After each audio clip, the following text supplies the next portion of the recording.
हाँ, कर दो स्टार्ट, दुकान चालू कर दो।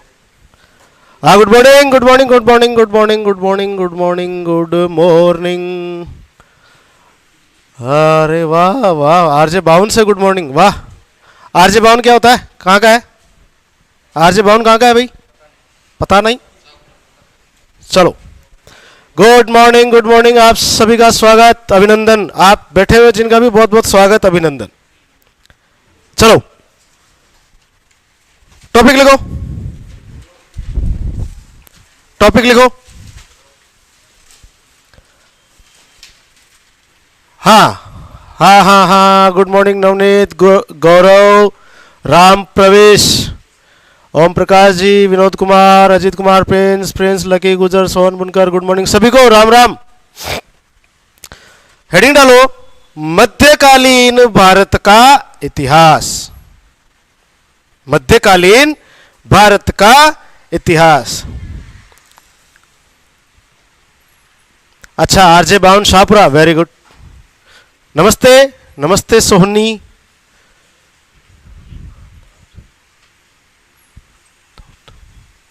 सर सन का डाउट है थोड़ा, सन कौन सा सन।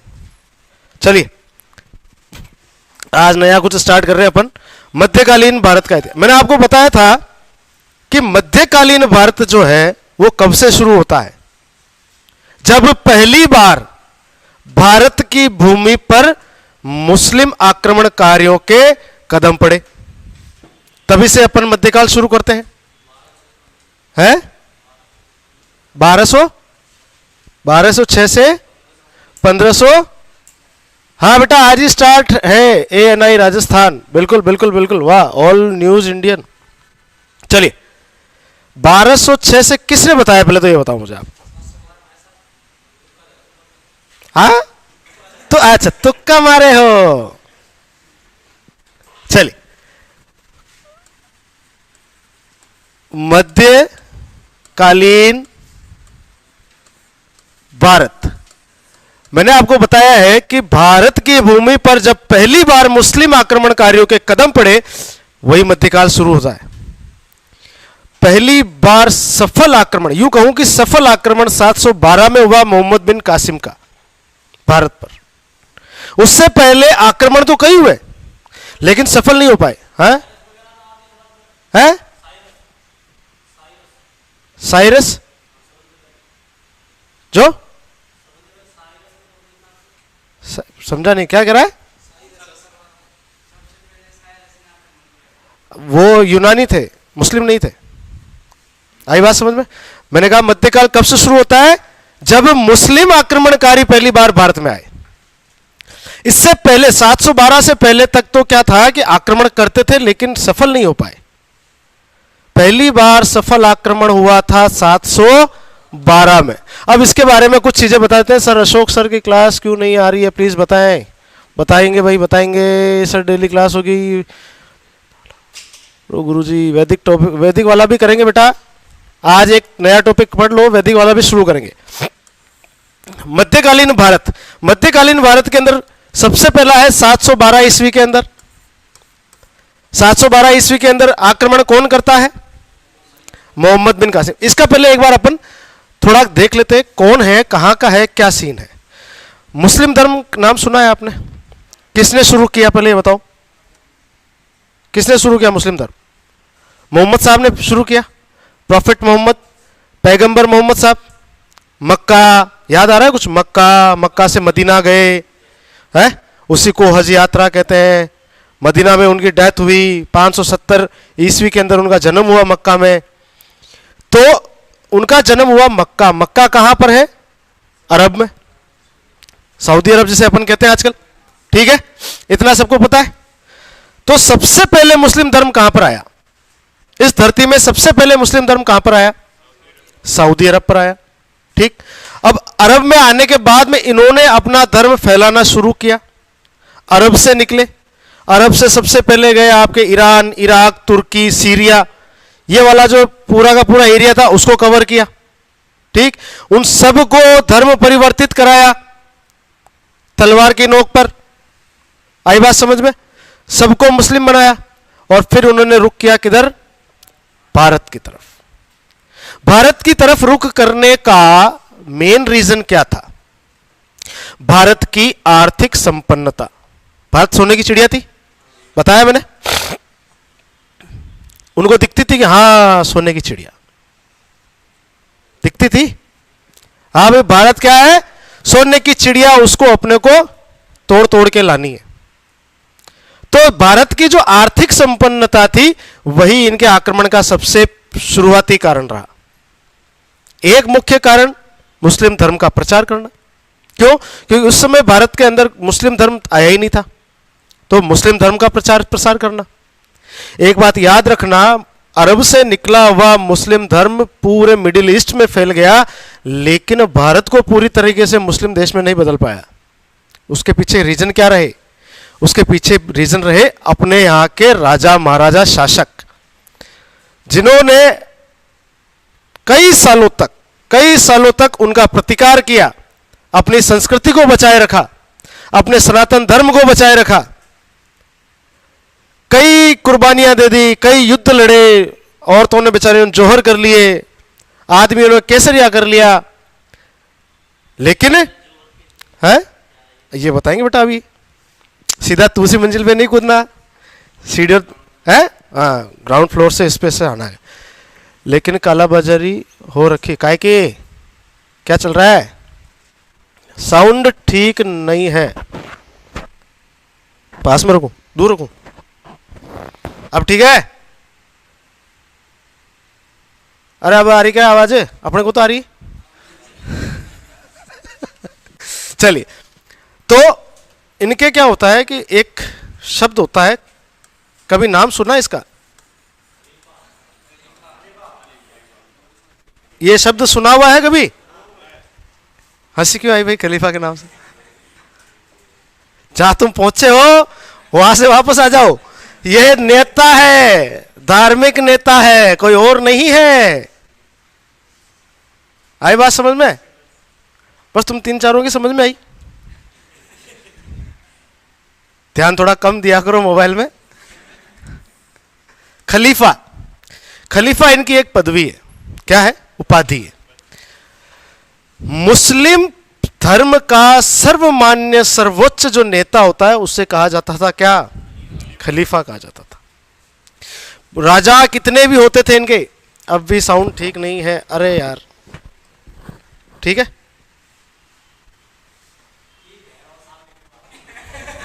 क्या? हाँ लिखने वालों भैरव है, चलो। खलीफा इनका पद होता था। खलीफा का आदेश पाकर के इनके जो शासक होते थे वो दूसरे देश पर जाकर हमला करते थे। आदेश कौन देता था इनको? खलीफा। खलीफा इनका सर्वोच्च धार्मिक गुरु होता था, राजा नहीं कह सकते, सर्वोच्च धार्मिक गुरु आसाराम बापू। समझ में आई बात? है? अच्छा चला है क्या? कोई बात नहीं, अपने अपनी मान्यता रखो, मैं उनके लिए कोई गलत बोला नहीं। मैंने बताया कि जैसे आप संत मानते हो उन्हें, तो वो उनके लिए क्या थे? धार्मिक गुरु उनके संत थे। कौन? खलीफा। ठीक है, अब खलीफा से आदेश मानकर उनके पैर छू करके वो बंदा वहां से लेकर के आता था कि हाँ आपने कह दिया, अब जाकर के मेरे को आक्रमण करना है। आई बात समझ में? उसके बाद में खलीफा उसको उपाधि भी देता था, सुल्तान की उपाधि दे दे, यमीन उद दौला की उपाधि दे दी, आई बात, अलग अलग उपाधियां देता था। आई बात समझ? लेकिन एक बात ध्यान रखना, खलीफा जो था धार्मिक गुरु होने के साथ साथ एक राजनीतिक गुरु भी हुआ करता था। खलीफा का एक राजनीतिक जीवन भी होता था, उसे राजकाज में बड़ा इंटरेस्ट था। संत इस तरह के नहीं हुआ करते। संत ऐसे थोड़ी होते हैं जिनको मेरे को राजकाज में भी इच्छा है। संत तो वो होते हैं जिनको किसी चीज की कोई परवाह नहीं है, आध्यात्मिकता से भरे हुए ऐसे ही होते। जय श्री राम जय श्री राम जय श्री राम, राम राम राम राम राम राम, बस। तो साहब खलीफाओं का राजनीतिक एक वर्चस्व भी था। इनका क्या था सीन? खलीफाओं ने, कितने खलीफाओं ने आदेश दिया भारत पर आक्रमण करो, वहां से अपने को लेके आना, माल लेके आना। क्या लेके आना है? माल लेकर के आना, उनको मुस्लिम धर्म धारण करवाना है। आते बेचारे यहां पे रेपटे खा खा के वापस जाते हैं, आते यहां से रेपटे खाते वापस चले जाते। उस समय 712 का समय था। कौन सा था? 712 एडी। आई बात समझ में? उस समय खलीफा बैठता था इराक के बगदाद शहर में। किस शहर में? बगदाद। नाम सुना हुआ ना? बगदाद है आपका इराक में। और उस समय खलीफा का नाम था अबू वालिद। क्या नाम था बेटा? अबू वालिद। अबू वालिद कौन था? खलीफा। कहां बैठता था? बगदाद। कहां पर? कौन से साल में था? 712 में। उस समय इराक का गवर्नर था, या मान लो आप जो भी वहां का शासक था, मेन तो सबसे बड़ा ये शासक नहीं हुआ करता था, ये सबका मालिक था, सभी शासकों का सर्वोच्च नेता था ये। लेकिन इराक का शासक था उस समय। दो नाम मिलते हैं, अल हज्जाल और एक ही आदमी है ये, हज्जाज बिन यूसुफ। ये अल हज्जाल और हज्जाज बिन यूसुफ एक ही आदमी है। आई बात समझ में? अलग अलग किताबों में अलग अलग नाम मिलता है। तो मेन आदमी कौन है यहां का? खलीफा। खलीफा कौन? अबू वालिद। कहां बैठता है ये आदमी? मतलब इसका ऑफिस कहां है? बगदाद। कहां है? यहां का शासक कौन है? अल हज्जाल। आई बात समझ में? अब अल हज्जाल जब यहां का गवर्नर बना,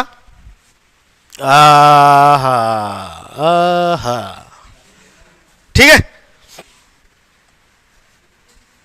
ये दो कलर में काहे नहीं आ रहा बे? चलिए, हज्जाल बना गवर्नर। गवर्नर बनते ही अबू वालिद क्या, बेटा आओ इधर आओ। ए ले तू राजा बन गया साहब। ओ गुरुजी मजा आ गया। क्या करेगा मेरे लिए? भाई उपाधि कौन देगा? खलीफा देगा। उसको मान्यता प्रदान कौन करेगा? खलीफा करेगा। भाई खलीफा के एक आदेश पर कि हाँ अब से तुम्हारा सबका राजा ये होगा, पूरी जनता ने मान लिया। भाई खलीफा ने कहा, वरना कौन मानता है? रास्ते चलते के थप्पड़ मार देते, कह भाई राजा काहे का राजा।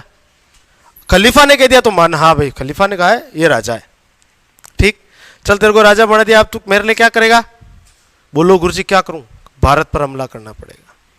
हाँ वो कर देंगे। इसमें कौन सी बड़ी बात कि तेरे आगले बड़े ने खूब किया था, कान पकड़ के वापस आए थे कि यार भारत वाले तो ऐसा चाटा मारते हैं कान में सू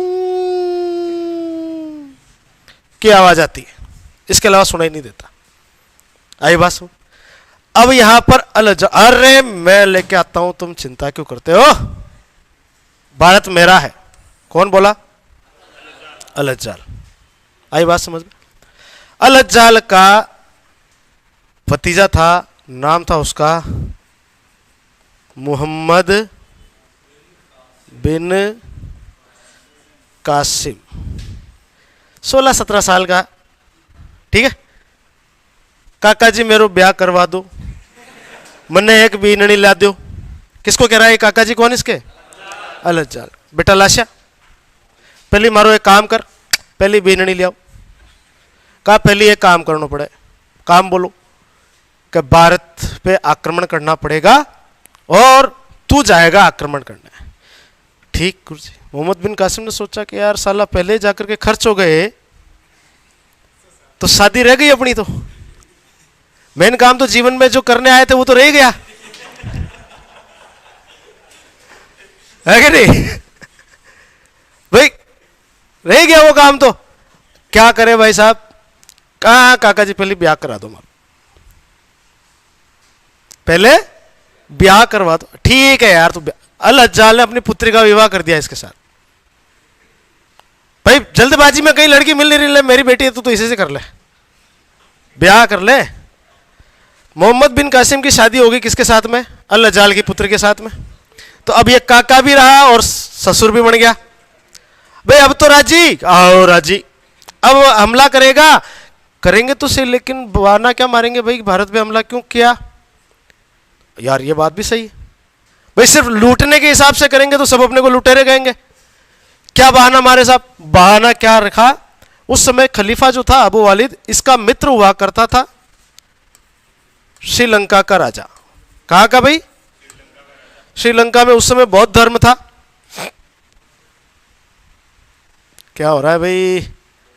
repeat sir, repeat sir, repeat sir. क्या रिपीट करना है? वापस पीछे जाके देख लेना, रिपीट। ठीक है। श्रीलंका का राजा, उसमें श्रीलंका में बौद्ध धर्म चलता था। कौन सा धर्म चलता था? बौद्ध धर्म चलता था। दोनों की बढ़िया दोस्ती थी। कभी ये इधर से गिफ्ट भेज रहा है उसके, कभी वो इधर से गिफ्ट भेज रहा है। बड़ा याराना था, दोस्ताना था श्रीलंका के राजा और खलीफा। कौन था? अबू वालिद। दोनों के बीच में आ हा मजा आ गया। कभी इधर से दारू भेजी जा रही है, कभी उधर से मेवे भेजे जा रहे हैं। बड़े मजे आ रहे हैं दोनों को। ठीक। अब ये इस तरह से, ये भारत का दक्षिणी भाग है। यहां ये चूहे जैसा कौन बैठा है? Sri Lanka. Mouse, just like this. यहां पर कहीं पर, ये पाकिस्तान वाला एरिया है ना, इस जगह सिंध का एक बंदरगाह है। क्या नाम है? सिंध का एक प्रांत है, प्रांत में बंदरगाह है, इसका नाम है देवल। अब यहां से कोई जहाज चलेगा तो वो इस हिसाब से चलेगा। ऐसा नहीं है कि यहां से सीधा चल जाएगा। हमेशा जहाज चलते हैं तट के आसपास के एरिया में, ताकि रास्ते में कुछ गाड़ी खराब हो जाए तो गाड़ी को तुरंत किनारे पे लगा दे। आई बात समझ में? इसलिए पास पास चलते हैं। ये यहां से माल भरता, यहां से आता, यहां पर जो समुद्री डाकू थे या जो भी थे, गायब। समझ में आई बात? शर्ट के अंदर से बनियान गायब, जूतों के अंदर से मोजे गायब, अंदर से गायब। आई बात? गायब। यह बात यहां पे आगे जाता, कहां पर? बगदाद। यहां कहीं बगदाद था, बगदाद पहुंचता, बगदाद वाला कहता ए ये क्या, ये तो खाली है।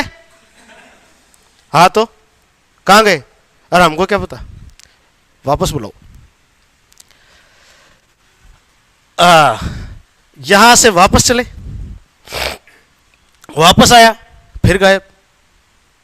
ठीक। एक अन्य इतिहासकार यह कहता है यहां से कुछ औरतें भी भेजी जाती थी खलीफा के लिए। आई बात समझ में? और उन औरतों को देवल बंदरगाह पर सिंध की सेना उतार लेती थी। कहती थी कि यह औरत है, कोई सामान नहीं है जो इनको तुम लेकर के जा रहे हो गिफ्ट के रूप में। तो उनको ससम्मान वहां पर उतार लिया जाता था और वहीं रख लिया जाता था कि उनको कोई काम वगैरह दे दिया जाता था वहां पे। आप किसके पास भेज रहे हो कि साहब? खलीफा के पास भेज रहे हैं। उन औरतों को वहीं उतार लिया जाता था। सामान से खलीफा को कोई लड़ने, औरत का उतार ली गुरुजी। ये बहाना मिल गया बस। क्या बहाना मिल गया? कि भाई साहब मेरे सामान तुम्हारे यहां पर सिंध का जो प्रांत है उसके देवल बंदरगाह पर लूट लिए गए, तुमने उतार लिए। ये सिंध का राजा था उस समय, राजा दाहिर सेन। हाँ, क्या नाम था बेटा? राजा दाहिर सेन। नाम सुना है? नहीं सुना? सुनो, आज याद रह जाएगा जीवन भर में। राजा दाहिर सेन, ये राजा दाहिर सेन जो था एक ब्राह्मण वंशीय था। कौन सा वंशीय? ब्राह्मण था ये। इसके पापा का नाम था चच, राजा चच। ये चच एक क्षत्रिय शासक था यहां पर, उसका मंत्री था। उसके कोई आल औलाद थी नहीं, जो उसने कहा कि यार तू ही संभाल ले। दोस्त भी था अच्छा, ये राजा राजपाट है, तू ही संभाल ले। चच ने संभाल लिया सब। चच के औलाद हुई कौन? राजा दाहिर। चच के मरने के बाद में राजा दाहिर बन गया कहां का? सिंध का शासक। अब राजा दाहिर को फोन लगाया कौन? बगदाद के खलीफे ने।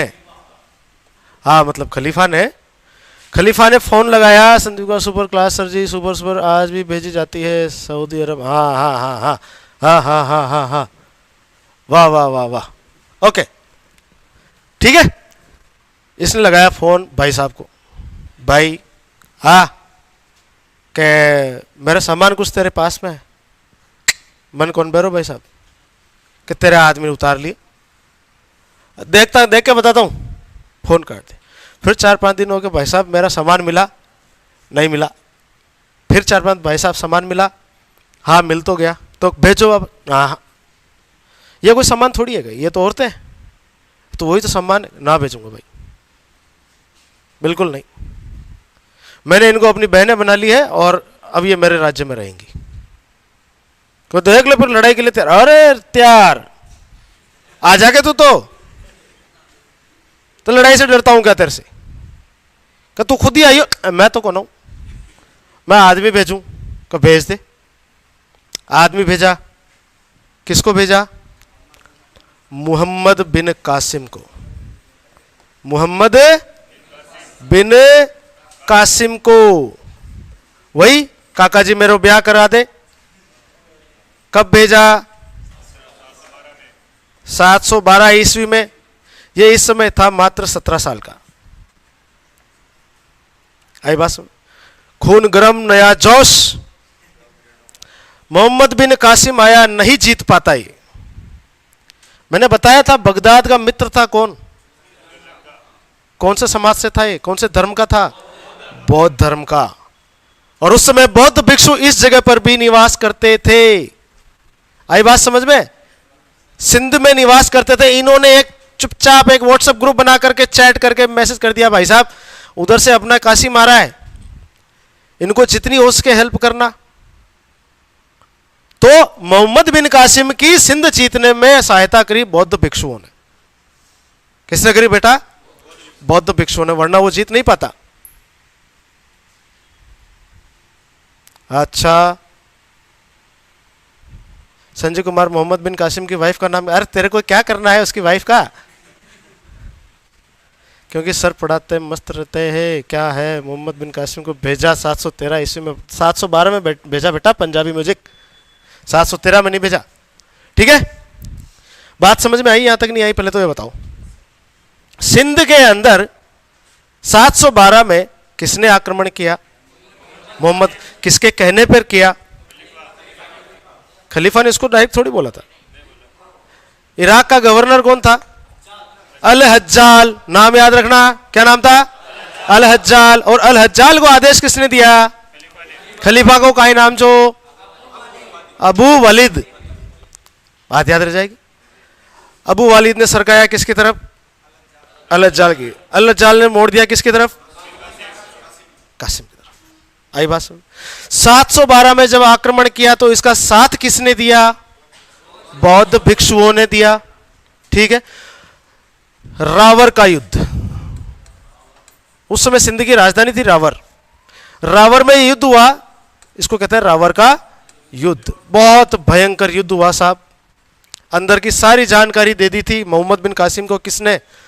बौद्ध भिक्षुओं ने। अब जब सारी रणनीति पता चल गई तो ऑब्वियस सी बात, जीतना तो है ही। हाँ भाई, हाँ भाई, हाँ भाई, सब नए हैं, हम भी नए हैं, तुम भी नए हो। क्या बात, अजीब नाम है सर। अजीब आदमी भी था बेटा। रावर के युद्ध में भयंकर युद्ध होता है दाहिर सेन और किसके बीच में? मोहम्मद बिन कासिम। इस युद्ध में लड़ते हुए राजा दाहिर सेन वीर गति को प्राप्त हो जाते हैं। आई बात समझ में? इस समय राजा दाहिर की 2 रानियां थी, 2 पत्नियां थी।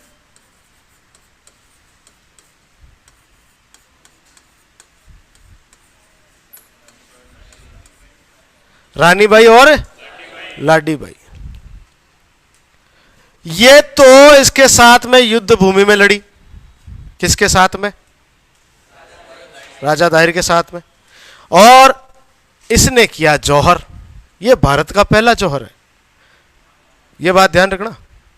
भारतवर्ष का पहला जौहर किसने किया? रानी बाई ने। किसकी पत्नी थी? किसकी पत्नी थी? चलिए, लाडी बाई लड़ते हुए ये भी वीरगति को प्राप्त हो गई। इन्होंने भी जौहर कर लिया। अरे ये बात। चलिए, अब बात करते हैं सिर्फ जौहर की। देखिए एक शब्द आता है साका, अब अच्छे से समझ लेना इसको। साका, साका कहते हैं अपन जौहर प्लस केसरिया। अरे बताएंगे बताएंगे बताएंगे बेटा। पद्मावत मूवी देखी नहीं देखी? नहीं देखी? चलिए, इतना हंगामा हुआ तो भी नहीं देखी? चलिए, जौहर होता है अपने सतीत्व की रक्षा के लिए, अपनी अस्मिता की रक्षा के लिए स्वयं को आग के अग्नि के हवाले कर देना, पर धर्मी के खिलाफ, अपने धर्म के खिलाफ नहीं, विधर्मी के खिलाफ, जो अपने धर्म का ना हो।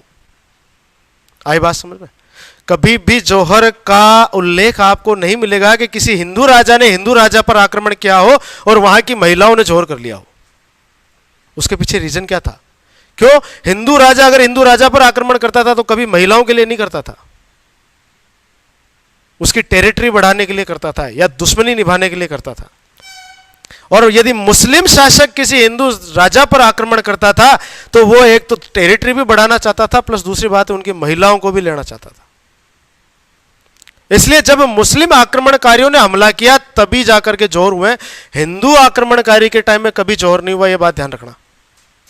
जौहर क्या होता है कि साहब, चलिए मान लीजिए आप लोग हैं, मान लीजिए आप में से कोई भी है, आप 100 जने हैं, आपकी मान लो लड़ाई हो गई, कोई बाहर का कोई आदमी आ रहा है, कोई विधर्मी आ रहा है, उस आदमी के पास में 10,000 की सेना है, आप कितने हो? आगे कितनी है? आप साउथ के हीरो नहीं हो? अपन साउथ के हीरो नहीं है? नहीं सनी देओल है? 1 चाटे के अंदर 20-20 को यूं उड़ा दिया, ऐसा तो नहीं है ना नॉर्मल आदमी? तो क्या 100 जने 10,000 से जीत सकते हैं क्या? किसी भी हालत में नहीं जीत सकते, भाग भी नहीं सकते, भागेंगे नहीं, तीर खाएंगे, छाती पे खाएंगे, मर जाएंगे साला, लेकिन भागेंगे नहीं। अब उनको पता है मरना तो है, लड़ेंगे और मरना तो है। अपन तो मर जाएंगे, अपने पीछे अपनी महिलाओं का क्या होगा?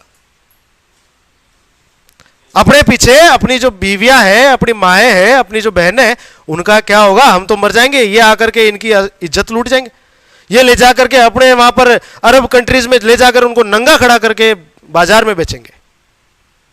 उससे बढ़िया तो मर ही जाए। बहुत पवित्र माना गया है जौहर को शास्त्रों में। और जौहर ऐसे नहीं होता है, पूरा कर्मकांड करना पड़ता है, पूजा हवन होता है, उसके बाद के अंदर जय भवानी का नारा लगाती हुई फिर वो इतनी बड़ी कुंड बनाया जाता है जिसमें चंदन की लकड़ियां जलाई जाती है। एक बात सोच करके देखना, एक बार ये पढ़ लूं थोड़ा बहुत। हा हा हा हा हा हा हा हा, ठीक। एक बात ये सोच करके देखना, एक बार जब ये पद्मावती का मैटर हुआ था, किसी एक लड़के ने कहा था, अरे यार क्या फालतू अभी लड़ रहे हैं, फालतू का, जौहर होना था वो आ गया, लोगों ने कर लिया, पुराने लोगों ने, अपन क्यों लड़े इस बारे में? मैंने कहा बेटा इधर आ, माचिस की तीली जला के उसका हाथ नीचे रख के यहां रखी थी, वो मुश्किल से 10 सेकंड उसको सहन नहीं कर पाया। अरे भाई साहब क्या कर रहे हो, हाथ जलाओगे क्या? मैंने कहा साले ये इतनी नीचे माचिस की तीली थी, थोड़ी सी आग यहाँ पे क्या गई, तूने हाथ हटा लिया, वो इसके अंदर रेंगती हुई नीचे गई थी जानबूझ करके। कम से कम इज्जत नहीं कर सकता, कम से कम उनकी बात तो मत बना। वो अपने लिए देवी है, प्रातः स्मरणीय, उन्होंने आप अपने आने वाली पीढ़ी को बचाने के लिए अपने आप को आग में झोंक दिया। तुम साले मजाक करते हो उसके, करने वालों ने कर दिया अरे तू करके दिखा, तू तो एक खीरा हाथ में लेके दिखा दे, मैं तो मान जाऊंगा। रख सकता है कोई? सीन ऐसा होता था कि इस तरह से एक कुंड बनाया जाता था, ठीक है, और इसके चारों तरफ खिड़कियां बनाई जाती थी। क्या बनाई जाती थी? इस तरह से खिड़कियां बनाई जाती थी और यहां से फिसलन, ऊपर से फिसलन फिसलती हुई इसके अंदर उतरती थी। अपने वो होती ना फिसल पट्टी जैसी, यहां से एक एक करके जाती थी। और गांवों के अंदर आपने भट्टी देखी हुई है जहां पर अपने खाना बनाते हैं जमीन में खोद करके? क्या उस भट्टी के ऊपर जब वो रखने आ जाता कड़ाव तो सामने खड़े रह सकते हो? नहीं रह सकते। उसके अंदर से वो नीचे जाती थी और पूरा श्रृंगार करके, अपने पूरी पोशाक पहन के, अपना पूरा गहना धारण करके वो अंदर जाती थी। वो बाहर ही मर जाती थी, इसी जगह पर वो चिपक जाता था पूरा शरीर उनका। पहली बार जो गई उसका कोई दिक्कत नहीं, लेकिन जो उसके पीछे खड़ी है उसको सोचो, उसको उसकी कैसी हिम्मत आई होगी जब उसने अपने आगे किसी को जाते हुए देखा होगा, ऐसे मर रही है। तो है इतना इजी नहीं है ना, इसी को जौहर कहते हैं। बात आई समझ में? जौहर हुआ, आदमी लोग फ्री हो गए, अब अपने को चिंता नहीं है, हमारी घर की सारी महिलाएं जो है वो सेफ है, भगवान के पास जा चुकी है। हाँ, कहीं यहां पर क्या होता है कि से अब ऐसा कुछ देख नहीं रहा sir. Good morning sir, love you love you love you love you love you love you. हाँ बेटा सर, तब फोन ही होते नहीं थे। बेटा समझ जा यार, बड़ा हो गया तू परमाल सिंह। फोन महल से लगता भी नहीं अब तो वो। चलो ठीक है, ठीक ठीक है, जो और बात समझ में आई? देखिए बहुत बढ़िया क्वेश्चन है। पहली बात तो है कि जीतने की कहीं आशंका हो ना तो जौहर किया ही नहीं जाता। जौहर माना कि कितना भी मान लो, कितना भी मान लो, 100 जने 10,000 से नहीं जीत सकते। जीत सकते हैं क्या? नहीं जीत सकते। अपने से 1000 गुना दिमागदार थे पुराने लोग। समझ में आई बात? वो अपने भविष्य की सोच कर ही फिर ये कदम उठाते थे कि भाई साहब इनसे सहायता मांगी, उनसे सहायता मांगी, फलाने आदमी से सहायता, किसी ने सहायता देने से मना कर दिया। अभी लड़ना अब अपने 100 जनों को ही है, कोई नहीं आ रहा, ये घर के बाहर खड़े हुए हैं, आएगा भी सही, तब तक तो मर जाएंगे। 100 जनों को मरने में कितना टाइम लगता है? 10,000 के सामने कहीं से भी कोई आशा की किरण नजर नहीं आती है। तब ही उसी सिचुएशन में क्या किया जाता है? साका। वरना इतनी सी भी उम्मीद की किरण हो तो साका नहीं किया जाता है, ध्यान रखना। जौहर हो गया पहले। जो क्षत्रिय योद्धा थे वो टेंशन फ्री है, अपने पीछे कोई टेंशन ही नहीं, कोई है ही नहीं, किसको क्या पकड़ेंगे, अपने को मरना ही है, वैसे पहले ही मरना ही था। अब यहां पर क्या करते हैं? सफेद कपड़ा धारण करते हैं, सिर पर केसरिया बाना, यहां पर एक केसरिया पट्टा बांधते हैं, थोड़ा अमल लेते हैं। अमल समझते हो? अपने वो भांग का नशा होता है ना, ओपियम, उसको थोड़ा सा ग्रहण करते हैं, गंगा जल लेते हैं और लड़ाई में कूद पड़ते हैं। हाँ, कैसे आ जाएंगे? गेट बंद है। पड़ाव क्यों डाले जाते थे बाहर? इसलिए तो डाले जाते थे कि गेट के अंदर घुसने का कोई रास्ता नहीं था। और जब तक वो क्या करेंगे, अंदर पत्थरों पे कितने तीर मारेंगे? मार सकते हैं क्या तीर? नहीं मार सकते ना तीर। क्या करेंगे? जौहर हो जाता था, उसके बाद में गेट खुलते थे और फिर वो जाते थे नीचे लड़ने के लिए। बच्चे एक्चुअली क्या होता था कि जब भी युद्ध के आसार होते थे ना, तब जो लड़ नहीं सकते बच्चे होते थे उनको दूर जंगलों में भेज दिया जाता था पहले ही। क्यों? गुप्तचर व्यवस्था पहले थी, लोगों को पता चल जाता है कि इतनी बड़ी सेना आ रही है भाई साहब अपने से युद्ध करने के लिए। तो जो बुजुर्ग हो गए, बुजुर्ग महिलाएं हो गई, गर्भवती महिलाएं हो गई, ठीक है, छोटी छोटी बच्चियां हो गई, छोटे छोटे बच्चे हो गए, उनको किसी के साथ में पहले ही बाहर भेज दिया जाता था। गर्भवती महिलाएं जोर नहीं करती, छोटी छोटी बच्चियां जोर नहीं करती, ये बात ध्यान रखना। तो जो जोर नहीं कर सकता था उनको तो भेज देते थे, जो लड़ाई नहीं कर सकता था उनको भी भेज देते थे, जंगलों में भेज दिया, कहीं पे सुरक्षित स्थान पर भेज दिया जाता था, फिर ये लड़ते थे। आई बात समझ में? केसरिया का मतलब है कि वो जाते थे, केसरिया बना पहनकर जाते थे, इसलिए उसको केसरिया कहते हैं, और जाकर के टूट पड़ते थे। और एक बात याद रखना, जिस आदमी को किसी बात की चिंता नहीं होती वो 4 आदमी ज्यादा मारता है, ठीक है। अभी तेरे को मैं कह दूंगा रिद्धि सिद्धि पे जाकर के गोली मार दे, अरे नहीं, पुलिस वाला सुझा दे पीछे पकड़ पकड़ के, यार तू कहते कि मेरे को कोई चिंता ही नहीं, मर जाएंगे क्या दिक्कत, तू तेरे को कहते अभी जाके मार दे। तू समझ में आई बात? जिसके आगे पीछे कोई नहीं होता वो सबसे खतरनाक होता है, बेचारा मरता भी लेट है। आई बात समझ में? तो सबसे ज्यादा नुकसान भी वो पहुंचाता है। बात आई समझ में? साका, जौहर, केसरिया, क्लियर, एकदम क्लियर। तो भारत का संभवतया पहला जौहर किसने किया? आई बात समझ में? रावर के युद्ध के अंदर जीत किसकी हुई? Mohammad bin Qasim. Love you a lot and proud of you that you are available for students who are not able to attend coachings. Appreciated. Thank you so much for your kind words, Mr. Sak. Oh wow, my dear sir, great effort for students. I thank you so much. Bullet लेके गुप्तचर पता पहला ही बता देता था। राजा को भी सेना आ रही है। हाँ, बहुत बढ़िया। कौन सा युद्ध था बेटा? रावण का युद्ध। और रावण के युद्ध के अंदर जीता कौन? मोहम्मद बिन कासिम। वीरगति को कौन प्राप्त हुआ? ताहिर से। मोहम्मद बिन कासिम ने फोन लगाया ससुरे को, अलज्जाल को। पापा, अब तो ससुर हो गया, ससुर को पापा ही कहते, काका या फिर पापा। क्या बेटा क्या हुआ? कर गुरुजी जीत गए। क्या हो गया? पच बोल। क्या जीत गा? वाह बेटे, अरे बेटे मौज कर दी। किसने कहा? अलज्जाल ने कहा बेटे मौज कर दी। तुम तो घड़े हैवी ड्राइवर निकले। किसको?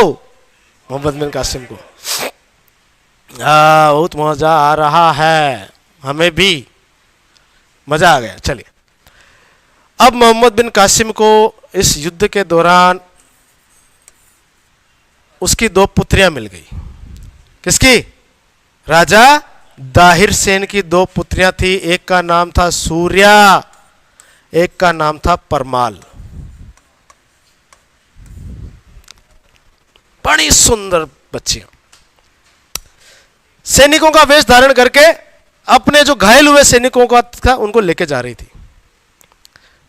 कासिम ने पकड़ लिया, भाई साहब ए छोरियां कट जाओ थे, अति सुंदर, पकड़ो। पकड़ा, पता कराया कौन कौन के साहब दाहिर सेन की 2 पुत्रियां हैं। और जैकपॉट लाग गो, बंदी बना लिया। हाँ ठीक है, बंदी बना लिया। बंदी बनाने के बाद कोई 5-7 दिन 10 दिन रखा अपने पास में, ठीक। और उसके बाद के अंदर वापस फोन किया। अब की बार क्या? किसको? खलीफा को। अबू, क्या नाम था खलीफा का? अबू वालिद। याद रखो, क्या नाम था? अबू वालिद। गुरुजी मैच तो हम जीत गए। वाह बेटे, फिर मौज कर दी। आपके लिए गिफ्ट भेज रहा हूं। अच्छा, क्या भेज रहा है? अरे गिफ्ट है तो बता तो सही। नहीं नहीं साहब, वो है, क्या कहते हैं उसे? सरप्राइज है। सरप्राइज है। क्या साढ़े? कोई सरप्राइज नहीं, बता मेरे को, फोटो भेज। अरे वाह, तुरंत भेज दे। दोनों को भेज दिया। किसके पास? खलीफा के पास में। खलीफा आया। खलीफा आकर दोनों को देखा। देख करके जैसे ही, जब उसका जहां वो बैठता था उसके आगे पीछे दरबार लगता था, जो भी था वहां बैठता था कि साहब मोहम्मद बिन कासिम ने गिफ्ट भेजा, जो आगे आगे लाओ लाओ लाओ लाओ ला करके। अच्छा, ये दोनों हैं कमरे में। उस समय क्या कहते थे उनको? हरम कहते थे। क्या कहते थे? हरम कहते थे, कि हरम में इनको भेज दिया जाए। मैं आ रहा हूं। हरम में भेज दिया। अब खलीफा है वो, सोचना, उनका धार्मिक गुरु है, लेकिन आदमी लंपट है। कमरे में भेज दिया। जाकर के जैसे उसने हाथ पकड़ने की कोशिश करी इन दोनों बच्चियों की, बच्चियां दूर हो गई। क्या भाई साहब रुक जाओ। क्या है?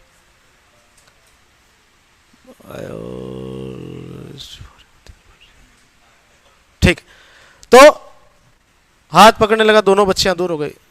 कहा गुरुजी रुक जाओ। क्या बात है कि भाई साहब हम आपके लायक नहीं है। क्या मतलब लायक नहीं? क्यों? कि आपका जो आदमी है ना ये कासिम, हाँ बड़ा चालू आदमी। कैसे? कि आप तो रह गए सबसे बड़े नेता। भैया आपके मान लीजिए खेत में से अगर मान लीजिए सब्जी आ रही है तो एकदम फ्रेश आनी चाहिए।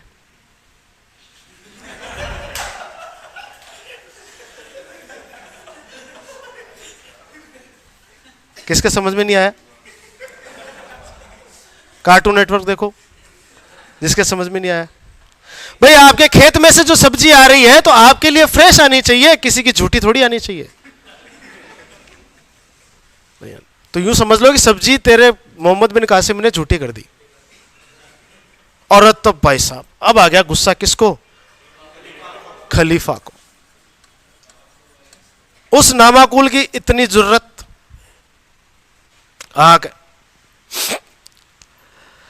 हाँ भाई, बहुत बहुत धन्यवाद आप सभी का। चिट्ठी डिलीट क्या? सुलेमान की सूची उपलब्ध है सर, ये क्या चल रहे हैं? आ गया समझ में, दोनों अलग अलग चल रहे हैं क्या सर? मजा ले रहे हो बेटा, मेरा तो जन्म ही मजे लेने के लिए हुआ है। ठीक है, बात समझ में आई नहीं आई? यहां पर अबू वालिद के साथ में क्या हुआ? दोनों बच्चियों ने कह दिया कि सर हम आपके लायक नहीं है, कुल मिलाकर के आपकी उस आदमी ने गलत काम पहले हमारे साथ कर दिया था, तो हम आपके लायक नहीं रहे। तो मतलब अच्छा, हमको सेकंड हैंड माल। तुरंत आदेश दिया, भाई साहब जाओ, मोहम्मद कासिम को बेल के चमड़े के अंदर सी करके मेरे पास लेके आओ। कैसे? एक बेल काटो, एक बड़द काटो, उसकी चमड़ी उतारो और उस चमड़ी के अंदर इस जिंदा को लेटाओ। किसको? छोरे को। अरे गुरुजी मेरे से क्या हो गया? मैसेज आया आगे से, इसके जो दूसरे आदमी थे साथ में, मैसेज आया तेरे को ऐसी तरह से बुलाया गया। यार ये तो गलत बात है, मैंने इतना सब कुछ किया उनके लिए। अरे कोई बात नहीं, अब उनका जबरदस्ती पकड़ के उसको लिटा दिया। किसमें? उस खाल में। किसकी? बैल की खाल में सुला करके उसके ऊपर टांके लगा दिए। अब उसको जाएगा वहां पर बगदाद जाएगा, समय लगेगा, 2-5 दिन का 10 दिन का समय लगेगा, है ना? तो क्या जिंदा रहेगा क्या? वो खत्म हो गया वो तो बीच में ही। वो पहुंचे 5-7 दिन के अंदर, वो यूं कहीं पेटी आई दरबार में, ऊपर की तरफ दोनों बच्चियां खड़ी हुई थी कि साहब अब मैं, अच्छा उसके बाद में हाथ नहीं लगाया था इसने, खलीफा ने अब तक इनके हाथ नहीं लगाया था। गुस्सा आ गया था उसके, यार भाई साहब सेकंड हैंड माल क्या, ऐसे क्या होता है? खलीफा ने देखा भाई साहब आ गया क्या? हाँ आ गया, खोलो इसके टांके उतारो। टांके खोलने के बाद में लात मारी उसके, उठ रहे? उठे न उठे, वो तो मर गया। वो तो कह साला मर गया साला, कब मर गया? हाँ मर गया। ये दोनों ऊपर खड़ी खड़ी हंसने लग गई। हाँ हाँ मजा आ गया क्या? खलीफा के तुम्हारे को क्या मजा आ गया क्या? कि साहब इसने हमारे साथ में कोई गलत काम नहीं किया था, हमने तुम्हारा काट दिया कुल मिला करके, तुम्हें बेवकूफ बना दिया हमने। क्यों? क्योंकि इस आदमी ने मेरे माँ बाप, मेरे पूरे परिवार को खत्म कर दिया था, मेरे पूरे देश को जला दिया इस आदमी ने, हमको बदला लेना था इस आदमी से, हम ले चुके। अब खलीफा क्या बेचारा, मैं तो गोभी का कुत्ता, ना घर का ना घाट का, अपना आदमी भी मर गया साला, ये दोनों भी हाथ नहीं आई। अरे का तू रुक रुक बेटा, देख रहे हो ऐसे नहीं करते। इन दोनों ने एक दूसरे के छुरा घोप के खुद ही मर गए, वहां छुरा घोप करके एक दूसरे के खुद ही मर गए। उन्होंने आत्महत्या कर ली कि साहब मजा आ गया, हमारे साथ तो ये इसने कुछ नहीं किया था, लेकिन आज इसकी लाश देख करके हमें सुकून मिला, ये खत्म। सूर्या और परमाल ने अपना दिमाग लगा करके कासिम की मृत्यु करवा दी, हत्या करवा दी। किससे करवा दी? उसी के खलीफा से। बात समझ में आई कि नहीं आई? खलीफा हीरालाल बोगरा, हीरालाल व्हाट्सएप मैसेज या टेक्स्ट मैसेज सर, कौन से वाले मैसेज आया? इंग्लिश का क्लास कब से होगा? सेकंड माल सर, आपके यहाँ से इंग्लिश तक क्लास लाइव होता है क्या? लाइव नहीं बेटा, लाइव कहते हैं उसे। दोनों में से सुंदर कौन सी थी? बेटा मैंने देखी नहीं, मैं था ही नहीं उस समय। हाँ है, पता नहीं कोई कह रहा है कि दोनों में से सुंदर कौन सी थी, बेटा मैं था ही नहीं उस समय। ठीक है, मोहम्मद बिन कासिम खत्म, राजा ताहिर खत्म, लेकिन सिंध पर अधिकार हो गया किनका? मुस्लिम का। मुस्लिम अधिकार हो गया। मध्यकाल कब से शुरू होता है? 712। हाँ 712 से मध्यकाल शुरू होता, यानी कि पूरी चीज बताओ, मध्यकाल शुरुआत कब से होती है? जब पहला कदम किसका पड़ा? मुसलमानों का भारत की सरजमी पर पहला कदम पड़ा। किसका? पहला सफल आक्रमण कौन सा था? ये पूरी कहानी समझ में आई नहीं आई? गजब आ गई समझ में। मुसलमानों की 3 श्रेणियों ने भारत पर टोटल आक्रमण किए थे। ये क्वेश्चन पूछा जाता है कि कितने प्रकार के मुसलमानों ने भारत पर आक्रमण किए, उनका क्रम भी पूछा जाता है। तो उसके लिए आपको एक चीज याद रखनी है,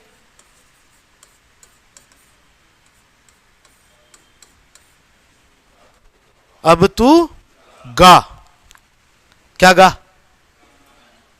क्या गा? सबसे पहले आक्रमण कौन से मुसलमानों ने किया था? अरब या अरबी के? तू से तुर्की, तुर्कों ने किया। तीसरा अफगानों ने। बताओ कोई समस्या क्या? यह क्रम पूछा जाता है, सबसे पहले किसने किया? अरबों ने। दूसरा, तीसरा अफगानों ने। बताओ कोई समस्या क्या यहां तक? सर जी क्वेश्चन नहीं लिखाते हो क्या? लिखाएंगे बेटा, धीरे धीरे आज पहला है, धीरे धीरे बैठे रहो, नेतृत्व में साहस पर कदम पड़ा। अरे वाह, बहुत बढ़िया। ठीक है, तो सबसे पहला आक्रमण किस प्रकार के मुसलमानों ने किया? दूसरी बार, फिर तीसरी बार कौन आए? अफगान आए। बात आई समझ में? तो अब यहां पर सिंध पर किसका अधिकार हो गया? अरबों का अधिकार हो गया। ठीक है, लिखना आज मत, लिखाएंगे कल से। ठीक है, पहला दिन है तो पहले दिन तो आप सिर्फ इसकी कहानी समझो। अब अरब आक्रमण के क्या प्रभाव पड़े अपने आप पर? सबसे बड़ी बात है कि अरब जीत तो गए, लेकिन उनके ऊपर प्रभाव, भारतीय प्रभाव ज्यादा पड़ा। कैसे? यहां आए तो उनकी आंखें फटी की फटी रह गई। भाई साहब, इतना जबरदस्त साहित्य, पंचतंत्र, ब्रह्मगुप्त का खगोल विज्ञान, ब्रह्मस्फुट सिद्धांत हो गया, खंड खाद्य का हो गया, चरक संहिता हो गई। इनको देख देख के बावड़े हो गए। तो अरे यार, ये इन्होंने पहले ही लिख लिया इतना सब कुछ, अपने को तो पता ही नहीं था। हमने तो सोचा कि बच्चे नेट से डाउनलोड होते हैं, इन्होंने तो चरक संहिता में पूरा प्रोसीजर लिख रखा है। भाई हम तो ये सोच रहे थे कि साहब यहां पर ना, जो किसी के यहां पर अगर मान ले गिठान हो जाए तो साला पूरा हाथ काट दो। ये तो उस गिठान को निकाल लेते हैं उस जगह से। चरक संहिता में क्या है? शल्य चिकित्सा की तो बात है। भाई कहीं पे मान लीजिए गले में गिठान होगी तो हम तो गला काट देते थे। किसी के गले में गिठान तो हम तो गला काट देते थे, ये तो वो गले में से निकाल लेते। वाह, बड़े प्रभावित हुए अरबी भारतीय साहित्य से, इतने ज्यादा प्रभावित हुए। और सबसे ज्यादा प्रभावित हुए वो किससे? ब्रह्मगुप्त से। ब्रह्मगुप्त आपके भीनमाल का निवासी था, भीनमाल में जन्मा था। भीनमाल है आपका जालोर में, गुर्जर प्रतिहार शासकों की राजधानी। ठीक है, भीनमाल में उसका जन्म हुआ था। और उस ब्रह्मगुप्त के लिखे हुए 2 ग्रंथ थे, ब्रह्मस्फुट सिद्धांत, देखो नाम देखो, ब्रह्मस्फुट सिद्धांत और खंड खाद्यक। ये 2 ग्रंथ लिखे थे किसने बेटा? ब्रह्मगुप्त ने। इन दोनों से तो इतने ज्यादा प्रभावित हुए थे कि इनका इन्होंने क्या कर दिया था? अरबी में अनुवाद कर दिया था। ठीक है, इसका अरबी में अनुवाद करके नाम रखा अल सिंध हिंद। यानी कि इसका अरबी में अनुवाद करके उस किताब का नाम क्या रखा इन्होंने? अल सिंध हिंद। और इसका रखा अरकंद। क्या रखा? अरकंद। सबसे ज्यादा प्रभावित ये इस ब्रह्मगुप्त से हुए थे। ठीक, दूसरी बात, इन्होंने दशमलव प्रणाली अपने यहां से सीखी। दशमलव प्रणाली अपने यहां की है, भारतीयों की देन है। 0 और दशमलव प्रणाली। आई बात समझ में? इन्होंने यहां से ली, यानी यहां से माल उठाया, लेबल हटाया, खुद का लेबल चिपकाया और मार्केट में बेच दिया अपने नाम से। और मार्केट कौन सा? यूरोपीय मार्केट में। आई बात समझ में? भारत से उठाया इन्होंने क्या? दशमलव प्रणाली उठाई और यूरोप में जाकर के प्रचार कर दिया कि ये हमारी दी हुई है। इसलिए आज भी यूरोप के अंदर दशमलव प्रणाली जो होती है ना, उसको कहा जाता है अरब अंक पद्धति। क्या कहा जाता है? जबकि वास्तविकता क्या है? किसने खोज की थी इसकी? भारतीयों ने की थी। इन्होंने उठाई कहां से थी? भारतीयों से उठाई थी। आई बात समझ में? भारतीयों से उठाई थी और यूरोप के अंदर अपना लेबल चिपका के बेच दी कि हमने बनाई है। तो आज भी यूरोप के अंदर जो पॉइंट सिस्टम होता है, जिसे दशमलव प्रणाली कहते हैं, उसको अरब अंक पद्धति कहा जाता है। आई बात समझ में कि नहीं आई? पहले तो ये बताओ। अब अरब आए तो अरबों ने और क्या क्या किया भाई? सर हम आपसे बहुत प्रभावित हुए।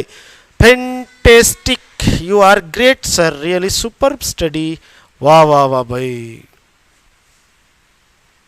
Fantastic English. ठीक है, मजा आ गया। आपको भी बहुत बहुत धन्यवाद भाई, साथ में बना रहने पे। हाँ, तो अब मुझे बताओ कि सिंध पर अधिकार किस प्रकार के मुसलमानों का सबसे पहले हुआ? क्या तुर्कों का? किनका हुआ? अरबों का। दूसरे नंबर पर कौन आए? तुर्की आए। तीसरे नंबर पर कौन आए? अफगान आए। पहले आक्रमण के समय खलीफा कौन था? जोर से बोलो, वापस बोलो, जोर से बोलो, प्रेम से बोलो। अबू वालिद। इराक का गवर्नर कौन था?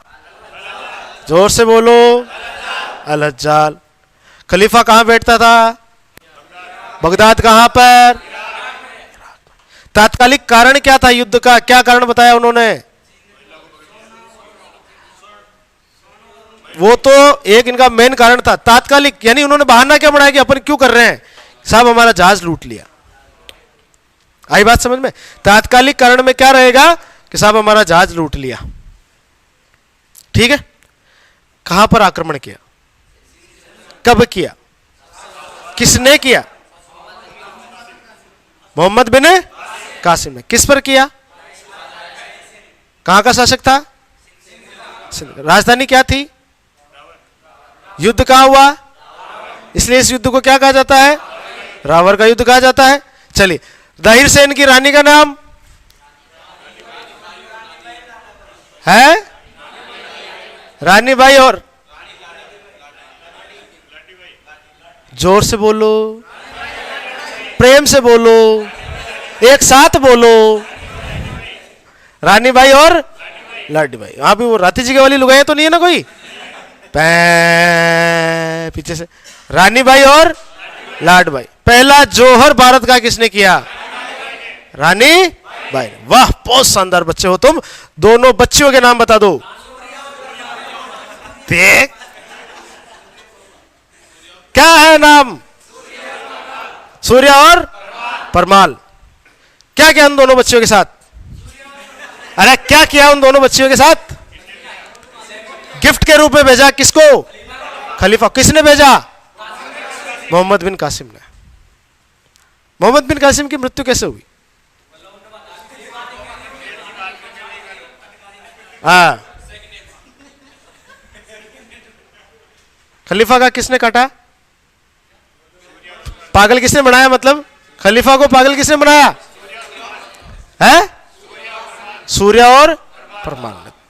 इसने, खलीफा ने किसको मृत्युदंड दिया? मोहम्मद बिन कासिम को। ठीक है, अरब अंक पद्धति कहां से सीखी इन्होंने? भारत से। ठीक है, अब एक बात और याद रखना, मोहम्मद बिन कासिम ने पहली बार सिंध में लगाया जजिया कर। कौन सो कर गुरुजी? जजिया टैक्स। क्या होता है जजिया कर? बहुत बढ़िया, बहुत बढ़िया, शानदार शानदार, जबरदस्त, जिंदाबाद। ठीक है, जजिया कर क्या होता है? हाँ, कासिम ने, मोहम्मद बिन कासिम ने सिंध पर, जहां पर उसने अधिकार किया ना, सिंध पर अधिकार कर लिया उसने पूरा। रावर मुल्तान जीत लिया। उस समय सिंध की टेरिटरी थी वो तो अगले दिन थोड़ी मरा गया, टाइम लगा उसको मरने में। 7-8 दिन आने में, 7-8 दिन जाने में, 7-8 दिन वहां पर उनको क्या पागल बनाने में है ना। 2-3 साल तो नहीं कह सकते, 2712 में ही इसकी डेथ हुई थी, लेकिन कम से कम 6 महीने तक तो इसने शासन किया था, 5 से 6 महीने। आई बात समझ में? चलिए, ऐसा नहीं होता था कि इतने ठाले भी नहीं थे पहले के लोग कि यार आते पहले तुरंत मिल लिया। अब वो जो जैसे वो आए होंगे ना, सूर्य और परमाल भी आएंगे तो उनको दरबार में बुलाने में कम से कम 6-7 दिन लग गए होंगे। समझ में आई बात? क्यों? खलीफा वो सबका देवता है, वो एक तरह से सबसे घिरा हुआ रहता। आज अपन प्रधानमंत्री से टाइम मांगे तो क्या तुरंत जाकर के मिल जाएंगे? क्या नहीं मिलेंगे ना, टाइम लगेगा, महीना 2 महीना 3 महीना। यहाँ के जयपुर के डॉक्टरों की 6 महीने की वेटिंग चलती है? इनके भाव बढ़े हुए। जाते हैं गुरुजी हमारे अपेंडिक्स का इलाज करना है, 6 महीने की वेटिंग, 6 महीने के बाद के डेट के इलाज करवा देना, बाद के अंदर ऑपरेशन करना। भाई साहब 6 महीने बाद रहूंगा ही नहीं तो मेरे लाश का इलाज करोगे? है भाई, फिर तो ऑपरेशन क्या, उसको तो पोस्टमार्टम कर लेना फिर तो। तो जजिया कर होता है गैर धार्मिक कर, जैन धार्मिक नहीं, गैर धार्मिक। मतलब कि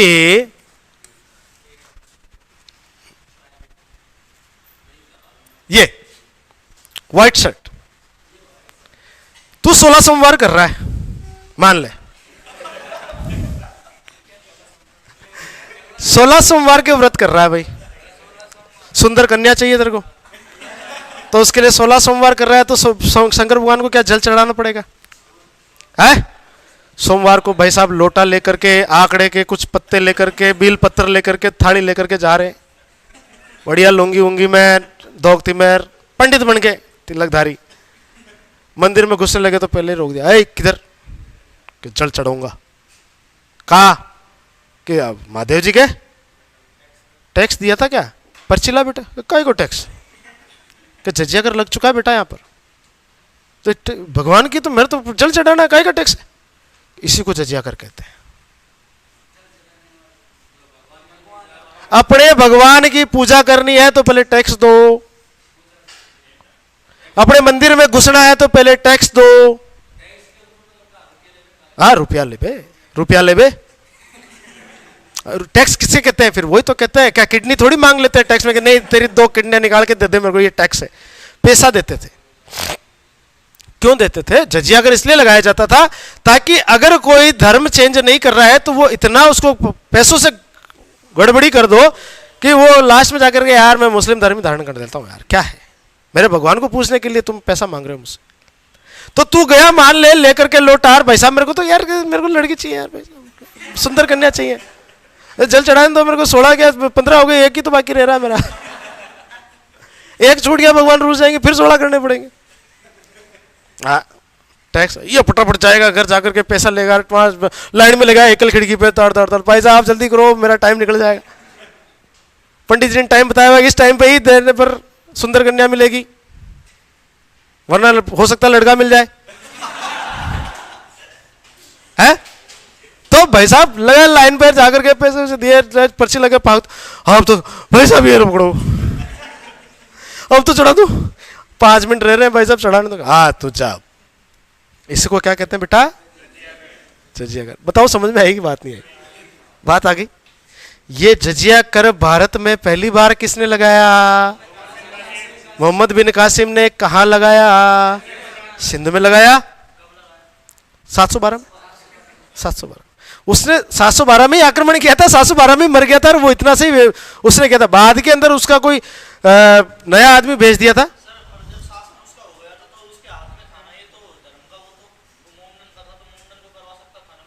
क्या चीज करवा सकता था?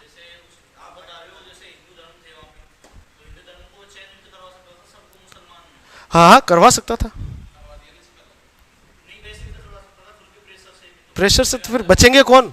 वहां कोई कर ही नहीं रहा, सबको मार देगा तो उसकी आज्ञा कौन मानेगा? एक बात बताओ, राजा कब राजा कहलाता है? जब उसकी प्रजा हो। जब साली प्रजा ही नहीं रहेगी तो किस बात का राजा? प्रजा मान ही नहीं रही, प्रजा के हम नहीं धारण नहीं करेंगे, सबको मार देगा क्या? सबको नहीं मार सकता। आई बात समझ में? चलिए, तो जजिया कर पहली बार भारत पर किसने लगाया था? किस जगह पर लगाया था? जजिया कर क्या होता है?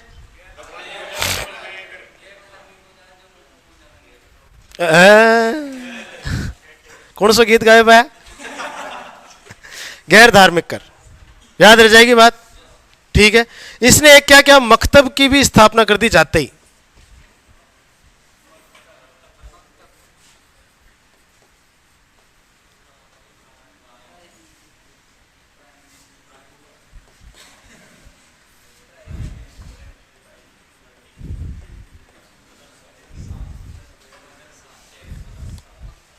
किसी ने पूछा सर प्राइमरी को कौन सा बोर्ड किया, मैं सीबीएसई बोर्ड किया था। भाई मुस्लिम है मदरसा ही बनाएगा क्या? आरबीएसई बोर्ड सीबीएसई बोर्ड थोड़ी बनाएगा। क्या बनाएगा? मदरसा। यानी कि तालीम देने के लिए, मुस्लिम धर्म की तालीम देने के लिए इसने मकतब का स्थापना कर दी थी यहाँ पर सिंध में आते ही, जीतते ही पहले। भाई धीरे धीरे इनको बनाना भी तो है अपने को। मुस्लिम बनाना कैसे करेंगे? इनकी तालीम देंगे, इनकी शिक्षाएं देंगे, तब जाकर के इनके दिमाग में बैठेगी, तब जाकर के बनेंगे अपन। मकतब की स्थापना करवा दी, जजिया कर लगा दिया। बात आई समझ में नहीं आई? सबसे ज्यादा प्रभावित किससे हुए ये लोग? नीचे वाला वापस समझो। मकतब होता है प्राइमरी मदरसा, प्राइमरी स्कूल। अपने 5वीं तक की स्कूल होती है, बस स्कूलें खोल दी उसने, ये समझ ले। जाते पहले अपने धर्म की पढ़ाई पढ़ाने के लिए स्कूल खोल दी। और सिलेबस में क्या रखा? सिर्फ और सिर्फ मुस्लिम धर्म, मुस्लिम धर्म की शिक्षाएं, मुस्लिम धर्म के नियम। कोई ज्योग्राफी नहीं, कोई एसएसटी नहीं, कोई हिस्ट्री नहीं, कोई हिंदी नहीं, कोई मैथ की नहीं, कोई रीजनिंग नहीं। साहब हटाओ, एक ही रहेगा सिलेबस में सब्जेक्ट, वो मकतब में पढ़ाया गया। बात आई समझ में?